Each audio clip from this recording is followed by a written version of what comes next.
Let's see the question from the following trial balance of Shubhdo Banerjee prepare final accounts यानी trading account, profit and loss account और अपना balance sheet. Land and building दिया हुआ है, purchase adjusted है। Adjusted का मतलब ये होता है कि इसमें क्लोजिंग स्टॉक एडजस्टेड है ना। ठीक है, तो इसमें का क्लोजिंग स्टॉक ट्रेडिंग में नहीं आएगा। स्टॉक 31 मार्च 2018 का दिया हुआ है और हम बैलेंस शीट भी 31 मार्च 2018 की बनाएंगे। तो केवल ये वाला जो स्टॉक है अपना बैलेंस शीट में आएगा, इसको हम ट्रेडिंग में नहीं डालेंगे।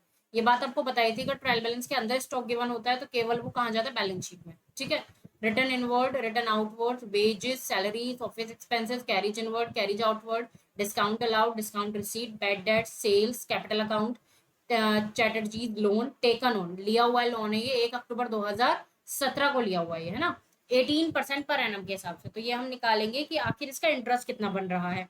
तो 25,000 का 18%, कम करती हूँ,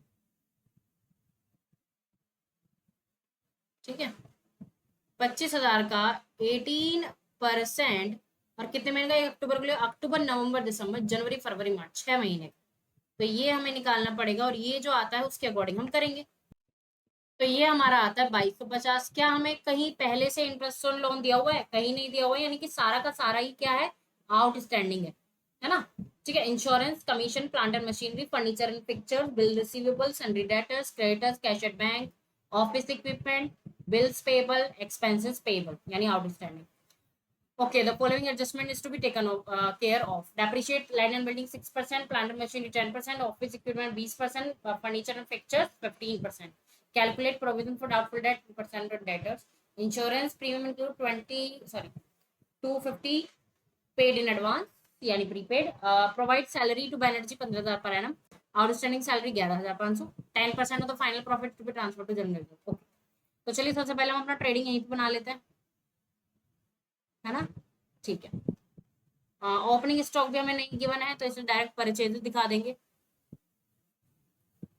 है ना, 2,10,000, और माइनस रिटर्न दिखा देंगे 2500, तो ये हमारा आ जाएगा 2,07,500। ठीक है, वेजेस दी हुई है कितनी, 45,300। ठीक है, कैरेज इनवर्ट दिया हुआ है 1,200। ठीक है, इधर हमारी सेल्स है 3,85,000, और माइनस रिटर्न है 1,500, तो ये हो जाएगा 3,83,500। ठीक है, तो टोटल आया 3,83,500, और इधर तो और कुछ चीज है नहीं, है ना, ये बस यही चीजें हैं। तो हमारा जो ग्रोस प्रॉफिट आ जाएगा, मैं अगर कैलकुलेट कर पा रही हूँ तो आएगा हमारा 1,29,500। डन। इसको हम कहाँ लेकर जाएंगे, इसको हम अपना प्रॉफिट एंड लॉस में अपना लेकर जाएंगे। ठीक है, P&L में अपना इसको हम लेकर जाएंगे, प्रॉफिट एंड लॉस। ठीक है, ग्रोस प्रॉफिट 1,29,500। ठीक है, तो पहले रिसीव वाली चीजें लिख लूं। कमीशन रिसीव हुआ था 1,500, डिस्काउंट रिसीव हुई है 1,200। अब आते हैं इधर। अब देखो, इंटरेस्ट ऑन लोन पहले से तो दिया हुआ नहीं है, लेकिन हमें यहाँ पर तो दिखाना पड़ेगा ना इंटरेस्ट ऑन लोन, क्योंकि वो देना बाकी है कितना, 2,250। अगर पहले से इंटरेस्ट ऑन लोन दिया होता तो प्लस करके दिखाते, है ना। और अगर कुछ है नहीं तो हमने ऐसे दिखा दिया। सैलरीज देखिए, सैलरीज हैं, हाँ, 39,000 की पहले से दी हुई है, और हमें देने के लिए कहा है प्रोपराइटर को 15,000 पर एनम। ठीक है, और हमारा आउटस्टैंडिंग कितना है, 11,500। तो टोटल सैलरी जो हमारी हो जाएगी 65,500। ठीक है, इंश्योरेंस हमें दिया हुआ है 1,500 का, और माइनस प्रीपेड कितना है 250, तो ये हमारा कितना बचा, 1,250।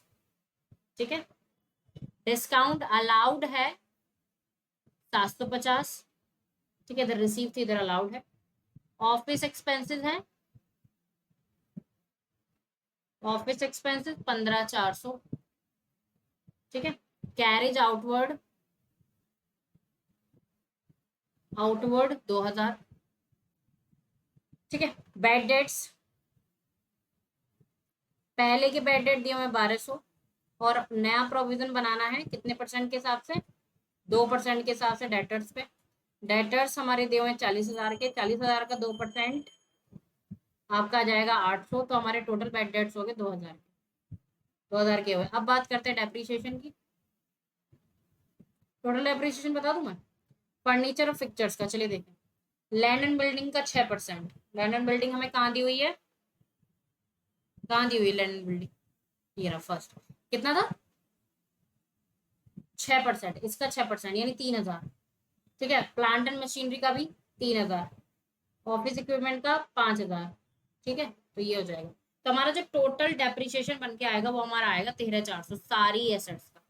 यहाँ पर मैं लिखती हूँ ऑल एसेट्स, आप अलग अलग भी दिखा सकते हो बट मैंने एक साथ कर दिया, ठीक है कोई नहीं। अब हमारा जो आता है, हमारा जो इधर का टोटल आया है वो आया है 1,32,200, और यहाँ पर मैं लिखे 1,32,200। अब उसने हमसे एक चीज कही है, वो ये है कि जितना भी प्रॉफिट आएगा उसका 10% जो है जनरल रिजर्व में ट्रांसफर करना है। तो 1,32,200 में से अगर मैं ये सारी चीजें लेस करती हूँ तो मुझे मिलता है 29,650, है ना। भाई मैंने इसमें से केवल ये चीज लेस करी है तो मुझे मिला 29,650। तो उसमें से मुझे जनरल रिजर्व में कितना ट्रांसफर करना है 10%, तो इसका 10% करूंगे तो आएगा 2,965। ठीक है, अब वापिस से क्या करते हैं 1,32,500, सारी चीजें लेस करते हैं यहाँ तक, तो हमारा जो नेट प्रॉफिट आ जाएगा वो आ जाएगा 26,685, ये हमारा आ जाएगा। डन, तो इससे पहले 10% ये ट्रांसफर करना है, फिर उसके बाद ये निकालना। ठीक है, अब हम बनाते हैं अपनी क्या बैलेंस शीट, बैलेंस शीट।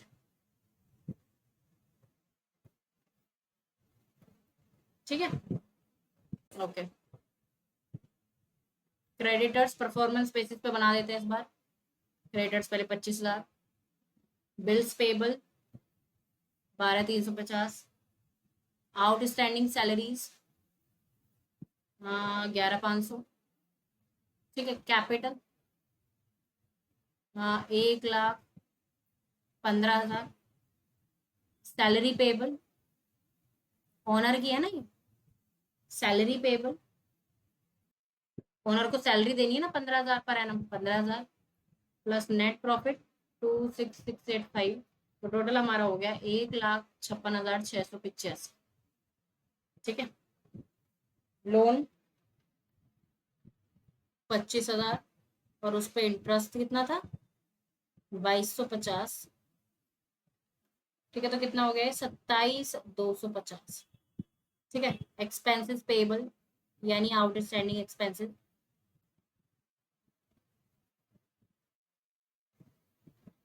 ठीक है कितना 3,300।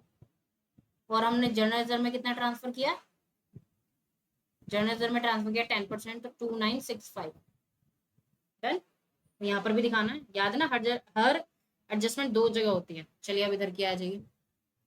फर्नीचर एंड फिक्चर्स था हमारा 20,000 का, इस पे हमने डेप्रीशिएशन लगाया कितना, फर्नीचर एंड फिक्चर्स पे लगाया था 15% का, तो हो जाएगा 3,000 लेस कर देंगे तो ये आ जाएगा 17,000।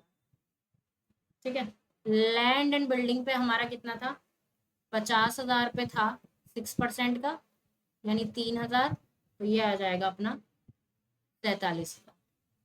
ठीक है, डेटर्स थे हमारे 40,000 के, उस पर हमने प्रोविजन लगाया था 2% का, है ना, तो वो आ जाएगा अपना 800, 4 दूनी 8, 39,200। अभी और क्या बचता है, machinery, plant and machinery. Plant and machinery थी हमारे पास 50,000 की, उस पर हमने डेप्रिसिएशन लगाया 10%, 5,000, तो बचा कितना 45,000। ठीक है, ऑफिस इक्विपमेंट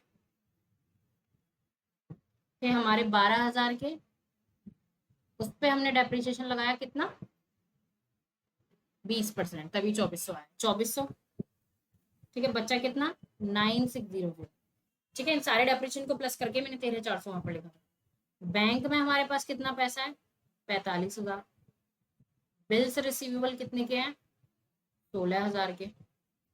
ठीक है, प्रीपेड इंश्योरेंस कितने का है 250 का।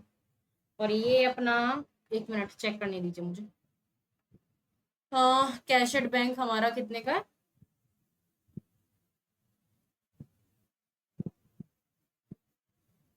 45,000 का क्या है, अच्छा क्लोजिंग स्टॉक है 45,000 सही। गलत लिख दिया ना मैंने।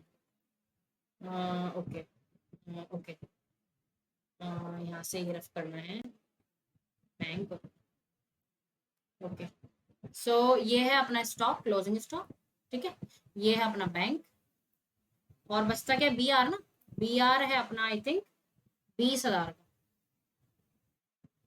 बी आर है अपना 20,000। ये हुआ सब कुछ डन। और अगर मैं इसको टोटल करूंगी तो मुझे मिलेगा 239,050, 239,050। एक बार आप भी कर लीजिएगा, कोई दिक्कत नहीं है। और ये हुआ आपका question done, and I hope this is the proper explanation to this question.